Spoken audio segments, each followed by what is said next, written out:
Hello বন্ধুরা, আসসালামু আলাইকুম। আপনারা কেমন আছেন? তো বন্ধুরা, আশা করি সকলেই আল্লাহর রহমতে ভালো আছেন।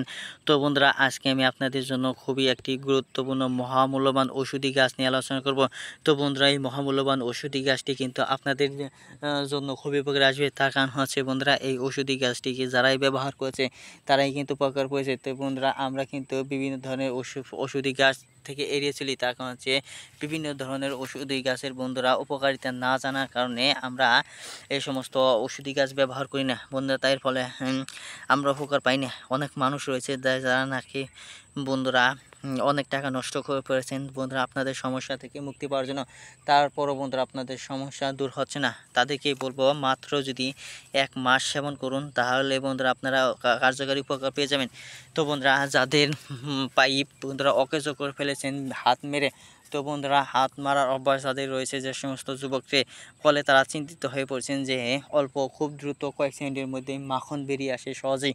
রাতে শোয়ার সময়, মাঝরাতে কিংবা শেষ রাতে আপনাদের মাখন বেরিয়ে আসে, তাদেরকে বলবো এই মাখন বেরিয়ে আসা যদি বন্ধ করতে চান তাহলে বন্ধুরা অবশ্যই এই ফলগুলো আপনি নিয়মিত সেবন করেন। মাত্র একটানা 1 মাস সেবন করার ফলেও আপনাদের মাখন পড়া বন্ধ হয়ে যাবে। এবং কি অনেক বিবাহিত ভাইরা রয়েছে যারা নাকি স্ত্রীকে সময় দিতে পারেন না, এমনকি মাত্র কয়েক সেকেন্ডের মধ্যেই আপনাদের মাখন বেরিয়ে আসে পাইপ দিয়ে। পাইপ আগের মতো দাঁড়ায় না, দাঁড়ালেও কয়েক সেকেন্ডের মধ্যে আবার নিচের দিকে নেমে যায়। এবং কি আপনাদের মেশিন ছোট হয়ে গেছে বাচ্চাদের মতো, মেশিনকে যদি আগের মতো ঠিক করতে চান তাহলে বন্ধুরা এই যে স্ক্রিনের মধ্যে এই যে গাছটি দেখতে পাচ্ছেন, এই গাছটিকে বলা হয় রসবুরি বা ফটকা গাছ। এই রসবুরি বা ফটকা গাছ যদি বন্ধুরা কাউকে না জানিয়ে, যে শিকড়টি রয়েছে পূব দিকে দাঁড়িয়ে দম বন্ধ করে কাউকে না দেখিয়ে এক টানে এক নিঃশ্বাসে টেনে তুলবেন।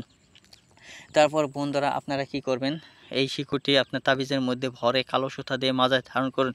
ইনশাল্লাহ যদি আপনারা উপকার না পান, আপনাদের পাইপ যদি বড় না হয়, স্ত্রীকে যদি অনেক সময় দিতে না পারেন, তাহলে বন্ধুরা আমি আর ভিডিও করব না। ধন্যবাদ আপনাদেরকে।